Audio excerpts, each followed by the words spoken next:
எல்லாருக்கும் வணக்கம். இந்த பர்ட்டிகுலர் கிளிப் வந்து இந்த வருடம் 2025ல நடக்க போற சனி பெயர்ச்சி அதற்கான ஒரு ராசிக்குமான பலன்கள் ஒரு பிரீஃபா சொல்றேன். ரொம்ப டீட்டெயிலா சொல்லல. சனி பெயர்ச்சி இந்த வருடம் மார்ச் மாதம் 29ஆம் தேதி கும்பத்துல இருந்து மீனத்துக்கு பெயர்ச்சி ஆகிறார். சனி வந்து ஒரு ராசியில 2.5 வருடம் இருப்பார். இங்க வந்து அவரு பிப்ரவரி மாதம் 22ஆம் தேதி 2028 வரைக்கும் அங்கதான் இருப்பார். சனி வந்து கும்பராசிக்கு போறார். ஓகே, சனியுடைய காயத்ரி மந்திரம் மற்றும் சனிக்கு முக்கியமான கோயில்கள் எல்லாம் நான் சனி பெயர்ச்சி 2025 ஜென்ரல் இன்ஃபோ அப்படின்ற கிளிப்ல ஆல்ரெடி போஸ்ட் பண்ணியிருக்கேன், நீங்க கேட்டுக்கலாம். இந்த பெயர்ச்சிகளை பத்தி பார்க்கும்போது முதல்ல என்ன நடக்க போகுது அது தெரிஞ்சுக்கணும்.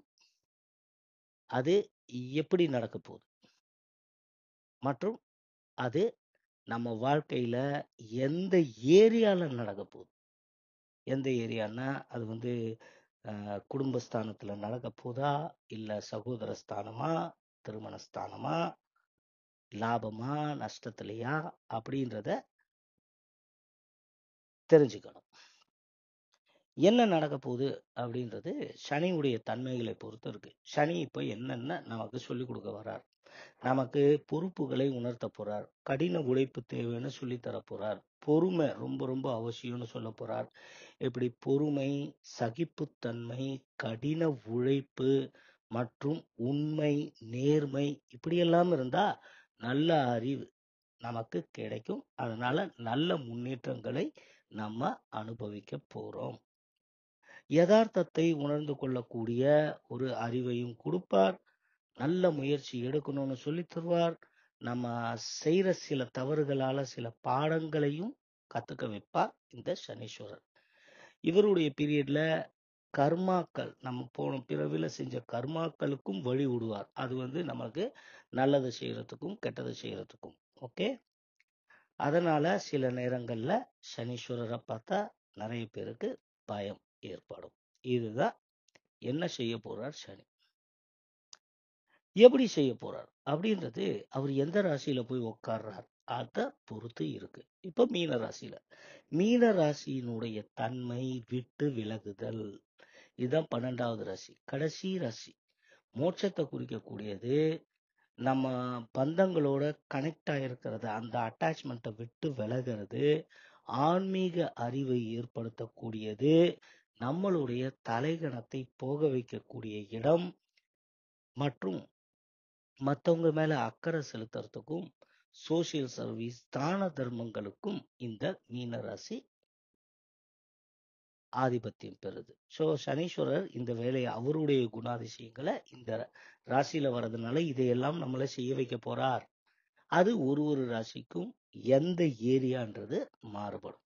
இப்போ முதல் ராசி சொல்றேன், மேஷராசி. மேஷராசிக்கு 7.5 சனி ஆரம்பிக்குது. ஏன்னா மீன ராசி உங்களுடைய ராசிக்கு 12வது ராசியில சனி வந்து உட்கார்றார். 7.5 வருடம் சனியும் உடைய பார்வையில தான் இருப்பீங்க. 12ஆம் இடம் விரயஸ்தானம். 12ஆம் இடம் ஏற்கனவே சொன்ன மாதிரி விட்டு விலகக்கூடிய தன்மை. இவ்வளவு நாள் எதெல்லாம் உங்களுக்கு தலை குடைச்சலா இருந்ததோ, டென்ஷனை ஏற்படுத்துச்சோ, அது வேலையா இருக்கலாம், இல்ல ஒரு குடும்ப உறவினரா இருக்கலாம், இல்ல நண்பர்களா இருக்கலாம், இல்ல அது ஒரு கெட்ட பழக்கமா இருக்கலாம். எதெல்லாம் உங்களுக்கு ஒத்து வரவில்லையோ அதிலிருந்து விலகித்தான் ஆகணும். இல்லைன்னா அதனால சிக்கல்கள், பிரச்சனைகள் ஏற்படும். புரியுதுங்களா? இப்போ வேலை செய்றீங்க, பல வருடமா வேலை செஞ்சுட்டு இருக்கீங்க, நீங்க எதிர்பார்த்தது கிடைக்கல, உங்க திறமைக்கு வேற நல்ல வேலை வேற இடத்துல கிடைக்குதுன்னா நீங்க அதை முயற்சி செய்யலாம், தப்பு கிடையாது. 7.5 சனியை பார்த்து பயப்படக்கூடாது. சனி நமக்கு சில விஷயங்களை சொல்லி தரதுக்கும் நம்மளை முன்னேற்றுவதற்கும் தான் இந்த பிரச்சனைகள் சிக்கல்களை ஏற்படுத்துறாரே தவிர நம்மளை பயமுறுத்துவதற்கு கிடையாது. ஸோ அந்த மாதிரி ஆப்பர்ச்சுனிட்டி கிடைச்சதுன்னா நீங்க தாராளமா போய் சேரலாம். படிக்கிற மாணவர்களா இருந்தா புதிய படிப்பு எடுத்து நீங்க படிக்கலாம். ஏன்னா அந்த 12ஆம் இடத்துல இருக்கிற சனி தன்னுடைய 3வது பார்வையாக உங்களுடைய தன, குடும்ப, வாக்கு, கல்வி மற்றும் நேத்திரம்னு சொல்ற கண்ணு இந்த இடத்த பார்ப்பார். ஸோ கல்வி சம்பந்தப்பட்ட ஒரு முன்னேற்றம் கிடைக்குது, புதுசா ஒரு கோர்ஸ் சேரணும்னு விரும்புனீங்கன்னா பயப்படாம சேரலாம். 7.5 சனி அப்படின்னு பயப்படவே வேண்டாம். தன குடும்பஸ்தானத்தை சனீஸ்வரர் பார்க்கறதுனால குடும்பத்துல சில பேரோட கொஞ்சம் விட்டு கொடுத்து போக வேண்டிய தன்மைக்கு நீங்க தள்ளப்படுவீர்கள். இல்லைன்னா நான் தான் பெரியவன், நான் சொல்றதுதான் நடக்கணும் நீங்கன்னா அங்க வேலை நடக்காது. அதனால பிரச்சனைகள் சிக்கல்களை நீங்க தான் ஃபேஸ் பண்ணணும். ஏன்னா மீன ராசியின் தத்துவமே லெட்டிங் கோ ஆஃப் ஈகோ அப்படின்ற மாதிரி நம்மளுடைய தலைகணத்தை விட்டு கொடுக்க வேண்டிய இடம். ஓகே, அந்த இடத்துல சனி இருக்கார். அது உங்களுக்கு 12ஆம் இடமா போயிடுச்சு. அதுவும் இல்லாம சனியுடைய பார்வை குடும்பஸ்தானத்துல படுறதுனால குடும்பத்துல இருக்கிறவங்களுடைய தேவைகள் அதை பேசி ஒரு முடிவுக்கு வந்து நீங்க அதுக்கப்புறமா டிசைட் பண்ணுங்க என்ன செய்யணும் ஏது செய்யணும்னு. தனஸ்தானமும் கூடாது. அதனால பணம் வரத்து போக்குவரத்து இதுலயும் சில சிக்கல்கள் பிரச்சனைகள். ஒருத்தர் பணம் கொடுக்க வேண்டியவர் தராம இருக்காங்கன்னா கொஞ்சம் பொறுமையை கையாளணும். ஷார்ட்கட் எல்லாம் ட்ரை பண்ணக்கூடாது. சனீஸ்வரருக்கு ஷார்ட்கட்ஸ் பிடிக்காது. நேர்மை, நீதி, நியாயம், தர்மம்னு இருக்கக்கூடிய ஒரு பிளானட். ஸோ தயவு செஞ்சு ஷார்ட்கட்ஸை ட்ரை பண்ணாதீங்க. 12ஆம் இடத்துல இருக்கிற சனி தன்னுடைய 7வது பார்வையாக உங்க ராசிக்கு 6ஆம் இடத்தை பார்ப்பார். வியாதி மற்றும் எதிரி. வியாதிகள் மற்றும் எதிரிகளை கட்டுக்குள்ள வச்சிருக்கணும் அப்படின்னாக்கா அங்க இந்த மாதிரியான விஷயங்கள். எதிரி அவனை விட்டு எப்படிடா விலகிறதுன்னு யோசிக்கணும். அவங்களுக்கு என்ன செய்யலாம்? ஒன்று பேச்சுவார்த்தை நடத்தி பிரச்சனைகளை தீர்க்கலாம். வியாதி எதனால நமக்கு வியாதி வருது? நம்மளுடைய உடல் நலத்துல நம்ம தானே கவனம் செலுத்தணும். அப்படின்ற மாதிரியான சில முயற்சிகளை நீங்கள் போட்டால் அதனால உங்களுக்கு ஹெல்த்ல கொஞ்சம் இம்ப்ரூவ்மெண்ட் தெரியும். இவ்வளவு நாள் நல்லா ஆரோக்கியமா இருக்கிறோம்னு நினைச்சாலும் 7.5 சனி ஆரம்பிச்சிருச்சுன்னாக்கா ஒரு முறை ஹெல்த் செக் பண்றதும் நல்லது. உங்களுடைய ராசியிலிருந்து சனி தன்னுடைய 10வது பார்வையாக உங்க ராசியினுடைய 9வது இடத்தையும் பார்ப்பார். பாக்கியஸ்தானம் பேரு, தகப்பனார் ஸ்தானமும் கூட. ஸோ தகப்பனார் இருந்தாருன்னா அவருடைய ஆரோக்கியத்துல கவனம் தேவை. அவர்கிட்ட சில சிக்கல்கள், பிரச்சனைகள், மனக்கசப்புகள் எல்லாம் இருந்ததுன்னா அதெல்லாம் விட்டுட்டு மனம் விட்டு பேசி பிரச்சனைகளை சுமூகமா முடிக்க பார்த்தா உங்களுக்கு அதனால நல்ல பெனிஃபிட்ஸ், பாக்கியங்கள் கிடைக்கும் அப்படின்னு சனி சொல்லித்தரார். இந்த குரு பெயர்ச்சி வேற நடக்குது இந்த மே மாதம் 14ஆம் தேதி. அப்ப என்ன ஆகும் அப்படின்னா, குரு உங்க ராசியில 2ஆம் இடத்துல இருந்த குரு இப்ப 3ஆம் இடத்துக்கு போறார். தைரிய வீரிய ஸ்தானம் மற்றும் சகோதரரை குறிக்கக்கூடிய ஸ்தானம். அந்த 3ஆம் இடம் கம்யூனிகேஷனுக்கும் ரொம்ப முக்கியம், படிப்புக்கும் முக்கியம், ஸ்கில்ஸ் டெவலப் பண்றதுக்கு. அந்த 3ஆம் இடத்துல குரு போய் உட்கார்ந்து இருக்கிறதுனால குரு என்ன பண்ணுவாருன்னா உங்களுக்கு எதையாவது ஒண்ணு கத்துக்க வைக்கணுமேன்ற அளவுக்கு தள்ளி விடுவார். இப்போ உதாரணத்துக்கு தொழில்ல இருந்தா உங்க தொழிலுடைய இந்த ப்ரமோஷனுக்காக நீங்க ஏதாவது ஒரு ட்ரைனிங்கோ ஏதோ போக வேண்டிய மாதிரி ஒரு நிர்பந்தத்தை ஏற்படுத்துவார். அது நமக்கு நல்லதுதான் நினைச்சுக்கணும். குரு ரொம்ப ஃபேவரபிளா இல்ல உங்களுக்கு இந்த வருடம் ஃபுல்லா. இருந்தாலும் அது 3ஆம் இடம் மறைவு ஸ்தானம் என்பதனால அவ்வளவா வரி பண்ணிக்க வேண்டாம். ராகு 11ல இருப்பது நல்லது. வேற்று மொழி, வேற்று மதம், வேற்று இனம் மற்றும் வெளிநாட்டு வாழ் மேஷராசிக்காரர்களுக்கெல்லாம் ராகு 11ல இருப்பவர் ரொம்ப ரொம்ப நல்லது செய்வார். நல்ல லாபங்களை கொடுப்பார். எடுத்த முயற்சிகள் வெற்றி பெறும். கேது 5ஆம் இடத்துல இருப்பார். ஏன்னா ராகு கேது பெயர்ச்சியும் நடக்குது மே மாதம் 18ஆம் தேதி. அப்போ ராகு 11ஆம் இடத்துக்கு வருவார் உங்க ராசிக்கு. கேது 5ஆம் இடத்துல இருப்பார். 5ஆம் இடம் புத்திரர்கள் ஸ்தானம். கேது ஞானகாரகன். புத்திரர்களுடைய படிப்பு, கல்வி சம்பந்தப்பட்ட விஷயங்கள்ல ஒரு தெளிவான முடிவை எடுக்க வேண்டிய ஒரு கட்டமா அந்த கட்டம் இருக்க போகுது. அதுக்கு கேது உங்களுக்கு நல்ல ஞானத்தை கொடுப்பார். எது பண்ணா நல்லது புத்திரர்கள் வழியில. கேது பூர்வ புண்ணிய ஸ்தானம், புத்திரர்கள் ஸ்தானம், இந்த ரெண்டும் ஆதிபத்தியம் இருக்கிற இடமான 5ஆம் இடத்துல வர்றதுனால பூர்வ கர்மாவும் உங்களுக்கு சிலது அந்த நேரத்துல வேலை செய்யும்.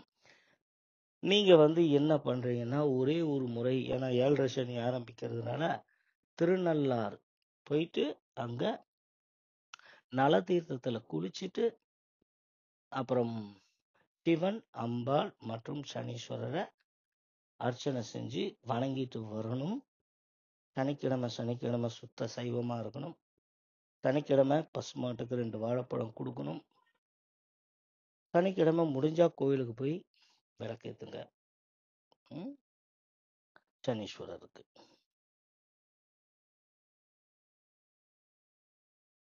அடுத்து ரிஷபராசி. ரிஷபராசிக்கு இவ்வளவு நாள் 10ஆம் இடத்துல இருந்த சனி 11ஆம் இடத்துக்கு பயிற்சி ஆகிறார். சனி, ராகு, கேது இவர்கள் எல்லாம் அசுப கிரகங்களாய் இருந்தாலும் கோச்சாரப்படியோ, அதாவது பெயர்ச்சி காலத்திலேயோ அல்லது நம்ம பிறந்த போதோ 3ஆம் இடம், 6ஆம் இடம் மற்றும் 11ஆம் இடத்துல இருந்தா ரொம்ப நல்லது செய்வாங்க. 11ஆம் இடம் லாபஸ்தானத்துக்கு வரார் சனீஸ்வரர். லாபத்தை குறிக்கக்கூடிய இடம், வரவுகளை குறிக்கக்கூடிய இடம். 11ஆம் இடம் நண்பர்களையும் குறிக்கக்கூடிய இடம். இப்போ இப்போ சனி வர்றதே நமக்கு அந்த இடம் கும்பராசி. அது நமக்கு நல்ல அறிவு, நல்ல ஞானம் இதெல்லாம் கொடுக்கக்கூடிய ஒரு ராசி. இப்ப இந்த 11ஆம் இடம் லாபஸ்தானத்துல அவர் எப்படி நமக்கு ஞானத்தை கொடுக்க போறாருன்னா, எது எது நமக்கு லாபங்களை கொடுத்து கொண்டு இருந்ததோ அதை தொடர்ந்து செஞ்சா நல்லது. எது எது லாபத்தை கொடுக்கலையோ அதை கழிச்சு கட்டுறது நல்லது.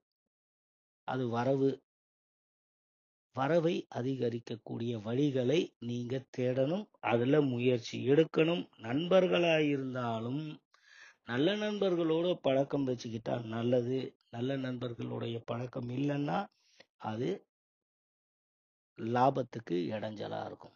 உதாரணத்துக்கு இந்த அடுத்த 2.5 வருடத்துல உங்களுக்கு புதுசா ஒரு நண்பர் மூலமா ஒரு பிசினஸ் பார்ட்னர் கிடைக்கலாம். அவரை நம்பி நீங்க இறங்குனீங்கன்னாக்கா பெரிய சிக்கல்ல போய் முடிஞ்சிரும்ன்றத சனி ஹைலைட் பண்றார்.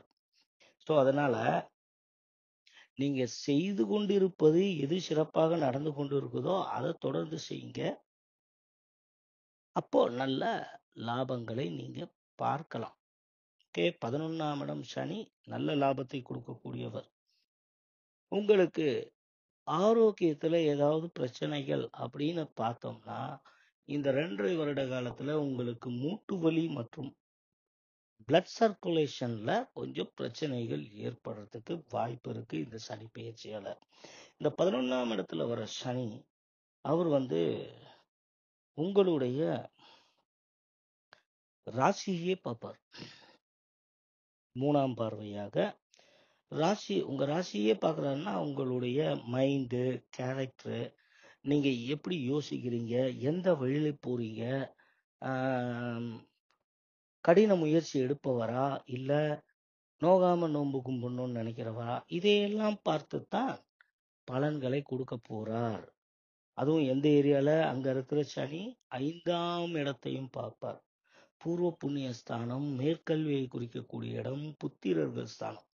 இந்த இடத்தை சனி பார்க்கறதுனால மேற்கல்விக்கு சில வாய்ப்புகள் கிடைச்சா அதை பயன்படுத்திக்கணும். அது இடப்பெயர்ச்சியாக கூட இருக்கலாம். வேற ஒரு ஊருக்கு போய் படிக்கிற மாதிரி இருக்கலாம் மாணவர்களா இருந்தா. இல்ல தொழில் செய்யறவங்களா இருந்தாக்கா அந்த தொழில் சம்பந்தப்பட்ட ட்ரைனிங்கோ ஏதோ ஒன்று அட்டன் பண்றதுக்கான வாய்ப்பு கிடைக்கும். புத்திரர்கள் இல்ல பிள்ளைங்களுக்காக படிப்புக்காக அவங்கள வேற ஒரு இடத்துல தங்க வைக்கிறது, இந்த பிரிவு, ஃபேமிலியை விட்டு பிரிகிற மாதிரி இந்த போக்கை ஏற்படுத்துவதற்கு வாய்ப்பு இருக்கு. உங்க ராசிக்கு 11ஆம் இடத்துல இருக்கிற சனி உங்க ராசியில இருந்து ஆயுள் ஸ்தானமான 8ஆம் இடத்தையும் பார்ப்பார். ஆயுள் ஸ்தானம் 8ஆம் இடம் அடுத்தவர்களிடம் கொடுக்கல் வாங்கல், அதை பத்தி சொல்லக்கூடிய இடம். பணம் சம்பந்தப்பட்டது. ஸோ அந்த இடத்துல ரொம்ப ஸ்ட்ரிக்டா கராரா இல்லாம நாசுக்கா பேசி எது நமக்கு தேவை எது நமக்கு தேவையில்லை, கொஞ்சம் பொறுமை, நிதானம், சகிப்புத்தன்மை இதெல்லாம் கையாண்டா உங்களுக்கு கிடைக்க வேண்டிய பணமும் கிடைக்கும். ஓகே. குரு குரு பயிற்சி ஆவாரு. அவர் உங்க ராசிக்கு இப்போ 2ஆம் இடம். இவ்வளவு நாள் ஜென்ம குருவா இருந்தீங்க. 1 வருட காலம் ரொம்ப டென்ஷன், பிரச்சனை, கையில காசே இல்லாத மாதிரியான ஒரு தன்மை. ராமருக்கு ஜென்மகுரு வந்தபோதுதான் நாட்டை விட்டுட்டு காட்டுக்கு ஓடினார் அப்படின்னு சொல்லுவாங்க. அந்த மாதிரி உங்களுக்கு ஏகப்பட்ட சிக்கல் பிரச்சனைகள் இருந்திருக்கலாம். ஆனா இப்போ குரு பெயர்ச்சியான உடனே உங்களுக்கு குரு தனஸ்தானத்துல வரார், குடும்பஸ்தானத்துல வரார். ஸோ அதனால குடும்பத்துல சுபிஷம் நிலவும், காசு வரத்து எல்லாம் சீராகும். சரியா? டென்ஷன் இல்லாத அளவுக்கு சீரா இருக்கும். ராகு பெயர்ச்சி, கேது பெயர்ச்சி ஆகும்போது ராகு உங்க ராசிக்கு 10ஆம் இடத்துக்கு வருவார். தொழில் ஸ்தானம். தொழில்ல நீங்க கொஞ்சம் கேர்ஃபுல்லா இருக்கணும். வேற்று மொழி, வேற்று மதம், வேற்று இனம் சார்ந்த மக்களோட பழகும்போது, ஏன்னா ராகு ஃபாரினர், பழகும்போது எதை சொல்லணுமோ அதை மட்டும்தான் சொல்லணும். இல்லைன்னா அவங்களால நமக்கு சில பிரச்சனைகள் தொழில்ல ஏற்படலாம். கேது 4ஆம் இடத்துக்கு வரார். கேது 4ஆம் இடம் தாயார் ஸ்தானம், 4ஆம் இடம் சுகஸ்தானம். அந்த இடத்துல ஒரு ஞானத்தை உங்களுக்கு கொடுக்கணும்னு இருக்காருன்னாக்கா என்ன, சுகஸ்தானம் சுகங்களை கொஞ்சம் தடுப்பார். நிம்மதியா பெட்ல தூங்குனது போய் இப்போ தரையில தூங்குற மாதிரி கூட வரலாம். ஆனா சனீஸ்வரரால இந்த சிக்கல் இல்லை, ராகு கேதுவால தான் சிக்கல் வரும். ஸோ ராகு கேது பெயர்ச்சிக்கு முன்னாடி நான் வீடியோ போடுறேன் என்ன பரிகாரம் பண்ணலான்னு. ஆனா நீங்க இந்த சனி பெயர்ச்சிக்கு எந்த பரிகாரமும் செய்ய தேவையில்லை. அடுத்து மிதுன ராசி. மிதுன ராசிக்கு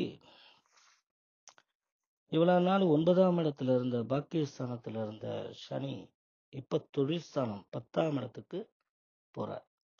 10ஆம் இடம் அதாவது தொழில் ஸ்தானம்னு மட்டும் நம்ம சொல்றோம். ஆனா 10ஆம் இடம் இந்த சமுதாயம் நம்மளை எப்படி பார்க்கும், status quo in the world, அந்த பொசிஷனை குறிக்கக்கூடிய இடம் 10ஆம் இடம். 10ஆம் இடத்துல இந்த சனி வந்தாருன்னா தொழில்ல அந்த ஏரியால உங்களுக்கு பொறுப்புகள் கூடுறதுக்கு வாய்ப்பு இருக்கு, ப்ரமோஷன் கிடைக்கிறதுக்கு வாய்ப்பு இருக்குன்னு சொல்றேன். சரியா? ஆனாலும் அந்த ப்ரமோஷன் கிடைச்சாலும் உங்களுடைய அந்த பொறுமை, கடின உழைப்பு, அறிவு, யதார்த்தத்தை உணர்ந்து கொள்ளும் தன்மை, முயற்சி, இதையெல்லாம் பொறுத்து தான் அந்த 10ஆம் இடம் சிறப்பா இருக்குமா இல்லையா அப்படின்றத இந்த சனி பெயர்ச்சி சொல்லி கொடுக்கும். 10ஆம் இடம் தொழில் ஸ்தானம். சில பேருக்கு தொழில் விஷயமாக டிரான்ஸ்ஃபர் கிடைக்கலாம். ஓகே. இல்லைன்னா சில பேர் ஏற்கனவே வேலை செஞ்சுக்கிட்டு இருந்த இடத்துல விட்டுட்டு வேற ஒரு இடத்துக்கு நீங்களா போய் சேரலாம். அந்த 10ஆம் இடத்துக்கு வர சனீஸ்வரர் அங்க இருந்து விரயஸ்தானத்தை, சுகஸ்தானத்தையும், திருமணம் மற்றும் பிசினஸ் பார்ட்னர் ஸ்தானத்தையும் பார்க்கறதுனால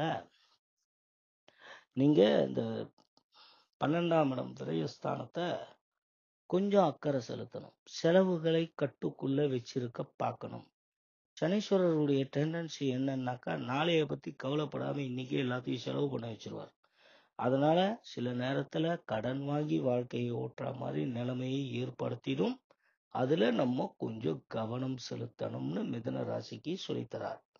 அதே மாதிரி சுகஸ்தானம், ஆடம்பரம், மற்றவர்களுக்காக நம்ம வாழ்ந்தோம்னாக்கா நம்மளால எதையுமே சேர்த்து வைக்க முடியாது, சுகங்கள் பாதிக்கப்படுறதுக்கு வாய்ப்பு இருக்கு.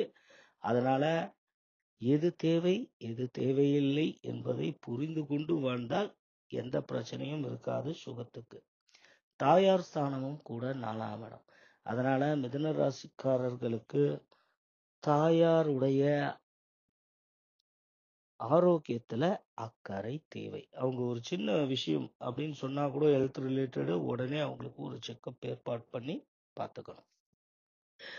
திருமணஸ்தானம் கலத்திரஸ்தானம்னு சொல்ற 7ஆம் இடத்தையும் சனி பார்க்கறதுனால, சனி 7ஆம் இடத்துல பார்த்தா சில நேரத்துல திருமணங்கள் டிலே ஆகிக்கிட்டே போகும்.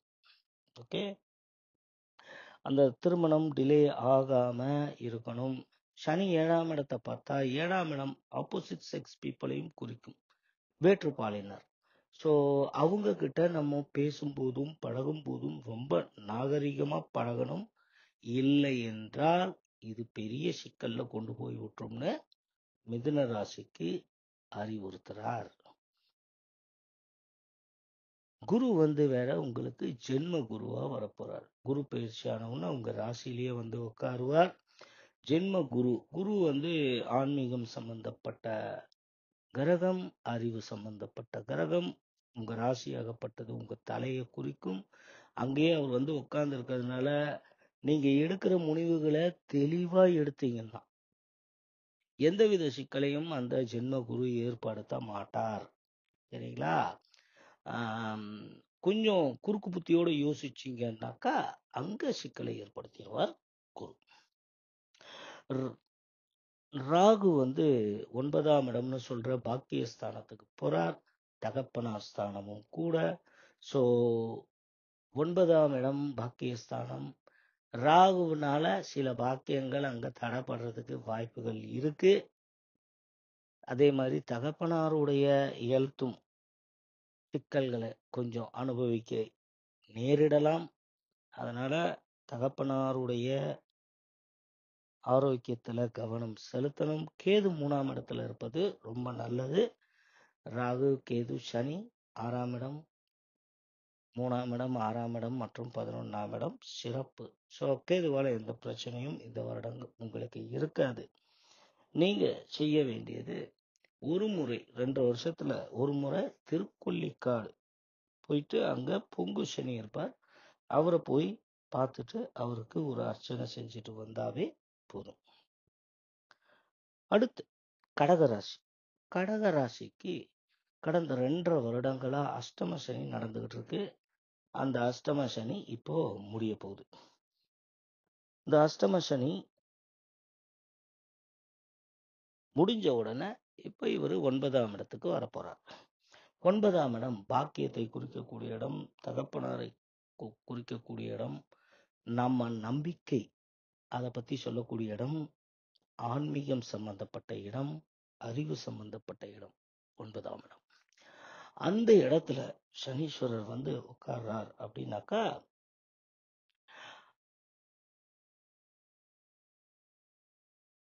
தகப்பனார் முக்கியமா ஃபர்ஸ்ட் தகப்பனார் இருந்தாருன்னா தகப்பனாருடைய ஆரோக்கியத்துல கவனம் தேவை.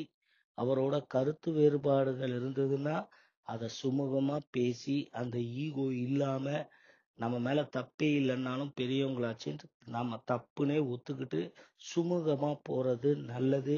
அதனால சில பேருக்கு நல்ல பாக்கியங்கள் கிடைக்க வாய்ப்பு இருக்கு. உதாரணத்துக்கு இப்ப சொத்து பிரச்சனைனே வச்சுக்கோங்களேன். தகப்பனாருக்கும் நமக்கும் பிரச்சனையா இருக்கு, நம்ம பேசாம கொள்ளாம இருக்கிறோம்னா ஒண்ணுமே இல்ல, போய் இந்த சனி பயிற்சி சொல்லி தருது, எல்லாத்தையும் விட்டு தொலை, போய் பேசு, உன் மேல தப்பே இல்லைன்னாலும் பெரியவங்க ஒத்துக்கா அப்படின்னு அந்த மாதிரியான விஷயங்களை, அந்த அறிவுபூர்வமான விஷயங்களை சொல்லி கொடுக்கக்கூடிய ஒரு பெயர்ச்சியா கடகராசிக்கு இருக்கு. இவ்வளவு நாள் நீங்க இது நடக்கும் இது நடக்கும் நம்பிக்கிட்டு இருந்தது, அது நடக்காத பட்சத்துல உங்களுடைய நம்பிக்கையை கொஞ்சம் செதைச்சு பார்க்கும் இந்த 9ஆம் இடத்துல இருக்கிற சனி. அந்த அந்த நம்பிக்கையை விட்டுருங்க அப்படின்னு சொல்லி தருவார் சனி, வேண்டாம் அப்படின்னு. அதனால உங்களுக்கு ஒரு அறிவு தெளிவு கிடைக்கும். ஆனா அது ஆன்மீக சம்பந்தப்பட்டதா இருக்கும். ஆன்மீக முன்னேற்றத்தையும் அது கொடுக்கும். இந்த கடகராசிக்கு படிக்கிற பிள்ளைங்களா இருந்தா நல்ல பாக்கியங்கள் தகப்பனார் மூலம் கண்டிப்பாக கிடைக்கும். அதை நல்ல வழியில பயன்படுத்திக்கணும். ஓகே. கடகராசிக்காரர்களுக்கு ஹெல்த் ரிலேட்டட் ப்ராப்ளம் வரத்துக்கு ஒரு வாய்ப்பு இருக்கு. அது தொடை மற்றும் இடுப்பு சம்பந்தப்பட்ட இடங்கள்ல இருக்க வாய்ப்பு இருக்கு. 9ஆம் இடத்துல வர இந்த சனீஸ்வரர் லாபஸ்தானத்தை பார்ப்பார் மற்றும் 3ஆம் இடமான தைரிய வீரிய ஸ்தானம், சகோதர சகோதரி ஸ்தானத்தை பார்ப்பார் மற்றும் 6ஆம் இடமான வியாதி மற்றும் எதிரி ஸ்தானத்தை பார்க்கறதுனால வியாதி மற்றும் எதிரி ஸ்தானத்தை பார்க்கறதுனால அந்த ஹெல்த் ரிலேட்டட் காம்ப்ளிகேஷன்ஸ் உங்களுக்கு வரத்துக்கு வாய்ப்பு இருக்கு. அதுவும் தொடை மற்றும் இடுப்பு பகுதியில. ஸோ ரொம்ப கேர்ஃபுல்லா இருங்க, ஹெல்த்தை பார்த்துக்கணும். 11ஆம் இடம் லாபஸ்தானத்தை பார்ப்பதனால அதுல அவ்வளவா சிக்கல்கள் இருக்காது. ஏன்னா 9ஆம் இடமே நல்ல இடம், நம்பிக்கை, அறிவு, ஆன்மீகம் இது சம்பந்தப்பட்ட இடங்கள். ஸோ முக்காவாசி கடகராசிக்காரர்கள் 90% நியாய தர்மத்தோட செயல்படக்கூடியவர்கள். அதனால 11ஆம் இடத்தை பார்க்கிற சனி லாபங்களை தடுக்க போறது கிடையாது. 3ஆம் இடம் தைரிய வீரிய ஸ்தானம் மற்றும் சகோதர சகோதரி ஸ்தானம். இந்த இடத்தை சனி பார்க்கறதுனால சகோதர சகோதரி வழியில சில சிக்கல்கள், பிரச்சனைகள் அப்பப்ப வந்த வண்ணம் இருக்கும். அதுல இருந்து எப்படி ஒண்ணு சமாளிக்கிறது, அதை சரி கட்டுறதுன்னு யோசிக்கணும். அது மூலமா சில பேச்சுவார்த்தை நடத்தியும் சரி பண்ணலாம். இல்லைன்னா விட்டு விலகி நிக்கிறது நல்லதுன்னு அந்த மாதிரியான முடிவை எடுக்கக்கூடிய வாய்ப்புகளையும் இந்த சனி பெயர்ச்சி ஏற்படுத்தும். உங்களுக்கு குரு வேற 12ஆம் இடம் விரயத்துல போறாரு. ஆனா குரு நல்ல கிரகம். அவர் விரயத்துல போகும்போது என்ன ஆகும்னா வீட்டுல ஒரு சுப விரயம் ஏற்படும். சுபம்னா கல்யாணம், காது குத்து, இந்த மாதிரியான ஒரு சுப விரயமா அது அமையும். ராகு 8ஆம் இடத்துல இருப்பது நல்லது. ஏன்னா ஆயுள் ஸ்தானம், சனி ராகுக்கு இதெல்லாம் கெட்டவங்க. அவங்க கெட்டவர் 8ஆம் இடத்துல இருந்தா ஆயுள் தீர்க்கும், ஆயுளுக்கு ஒன்றும் சிக்கல் வராது. கேது 2ஆம் இடத்துல இருப்பார், தன குடும்பஸ்தானம். ஸோ குடும்பத்துல சில விஷயங்களை மாற்றி அமைக்க வேண்டிய ஒரு ஞான தெளிவை இந்த ஞானகாரகனான கேது கொடுப்பார். நீங்க சனிக்கிழமை சனீஸ்வரருக்கு ஏதாவது ஒரு கோயில்ல விளக்கேற்றிக்கிட்டு வந்தாவே போதும். ஒரே ஒரு முறை கொடுமுடி போயிட்டு அங்க இருக்கிற சனீஸ்வரரை வணங்கிட்டு வர்றதும் நல்லது பயக்கும்.